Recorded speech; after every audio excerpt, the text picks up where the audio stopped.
নমস্কার বন্ধুরা, কেমন আছেন সবাই? আমি মিতা আর মিতার রান্নাঘরে সকল দর্শক বন্ধুকে স্বাগত জানিয়ে আজকের ভিডিওটি শুরু করছি। আজকে আপনাদেরকে রান্না করে দেখাবো আলু দিয়ে পমফ্রেট মাছের তেল ঝালের রেসিপি। চলুন সঙ্গে থাকুন আর দেখে নিন আজকের এই অনবদ্য রেসিপিটি আমি কিভাবে বানাচ্ছি। সবার প্রথমে আমি নিয়ে নেব পমফ্রেট মাছ রান্না করার জন্য ছোট সাইজের 7 পিস পমফ্রেট মাছ। ভালো করে ধুয়ে নিয়ে চলে এসেছি। এরপরে দিয়ে দেব পরিমাণ মতন নুন,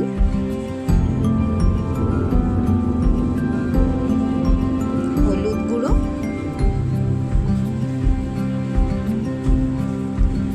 লঙ্কা গুঁড়ো।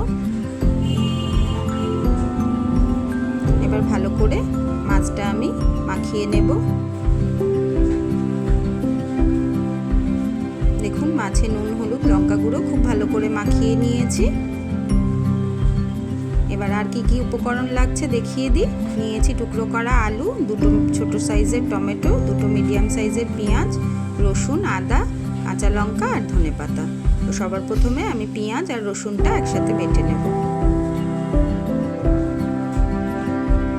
দিয়ে দিলাম পেঁয়াজ রসুন, অল্প করে জল দিয়ে বেটে একটা আলাদা বাটিতে আমি তুলে নিয়েছি। এবার সেই বাটিতেই দিয়ে দিচ্ছি আদা, কাঁচা লঙ্কা আর রেগুলারের যে গুঁড়ো মশলাগুলো আমরা ব্যবহার করি সেগুলোই দেব।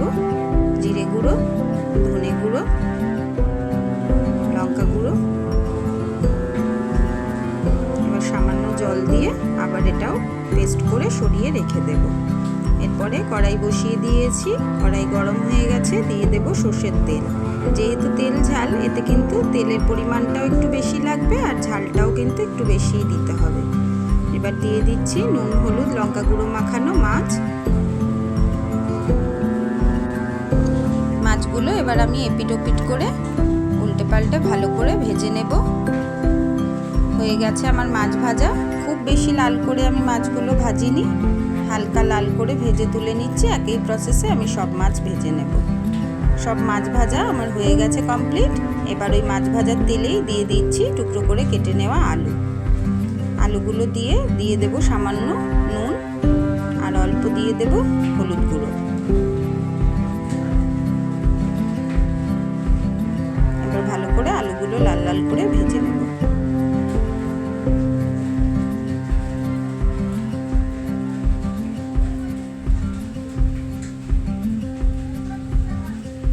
আলু লাল লাল করে ভাজা হয়ে গেছে।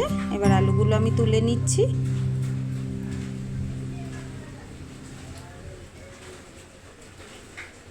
এবার ওই তেলেই দিয়ে দিচ্ছি আমি কালো জিরে ফোড়ন। এবার যে পেঁয়াজ আর রসুনের পেস্টটা আমি করে রেখেছিলাম সেটা দিয়ে দেব।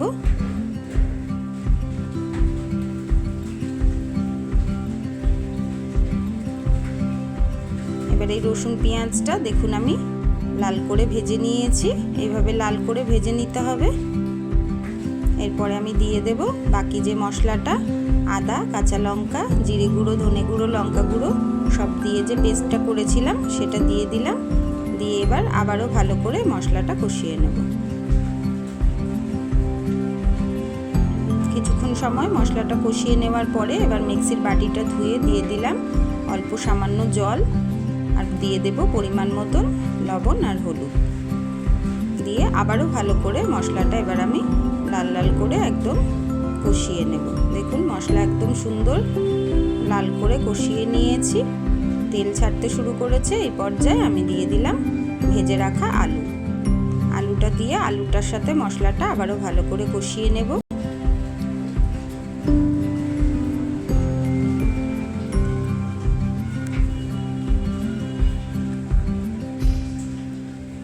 হয়ে গেছে, ভালো করে কষিয়ে নিয়েছি। এবার দিয়ে দিচ্ছি যে দুটো টমেটো আমি টুকরো করে কেটে রেখেছিলাম। একটু বড় বড় করে কেটেছি, তার কারণ টমেটোটা গলবেও না, গোটা গোটা থাকবে, আবার সেদ্ধও হয়ে যাবে, এই জন্য একটু দেরিতে দিয়েছি।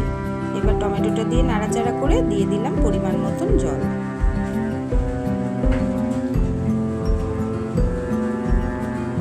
জল দিয়ে ভালো করে মিশিয়ে নিচ্ছি।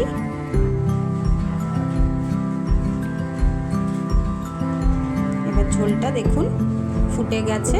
গ্যাসের ফ্লেমটা কম করে দিয়ে ঢাকনা চাপা ঢাকা দিয়ে আলু সিদ্ধ হওয়া পর্যন্ত রান্না করে নেব।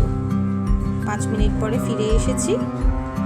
এবার দেখুন একদম তেল উপরে ভেসে উঠেছে আর আলুও সুন্দর সেদ্ধ হয়ে গেছে, কিন্তু টমেটোগুলো কিন্তু গোটা গোটাই রয়েছে, গলে যায়নি।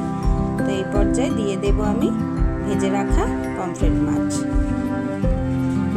পমফ্রেট মাছটা দিয়ে মিনিট খানেক আমি ফুটিয়ে নেব ঝোলটা। ব্যাস, তারপরে উপরে ধনেপাতা কুচি ছড়িয়ে দিলেই রেডি হয়ে যাবে আমার আলু দিয়ে পমফ্রেট মাছের তেল ঝালের রেসিপি। ধনেপাতা ছড়িয়ে দিলাম, ব্যাস রেডি হয়ে গেছে তরকারিটা। চলুন এবার পরিবেশন করে নিই। আজকের মতো ভিডিওটি এখানেই শেষ করছি। দেখা হবে পরবর্তী নতুন একটি ভিডিওতে। কেমন লাগলো কমেন্ট করে জানাবেন, ভালো লাগলে লাইক শেয়ার সাবস্ক্রাইব করে দেবেন।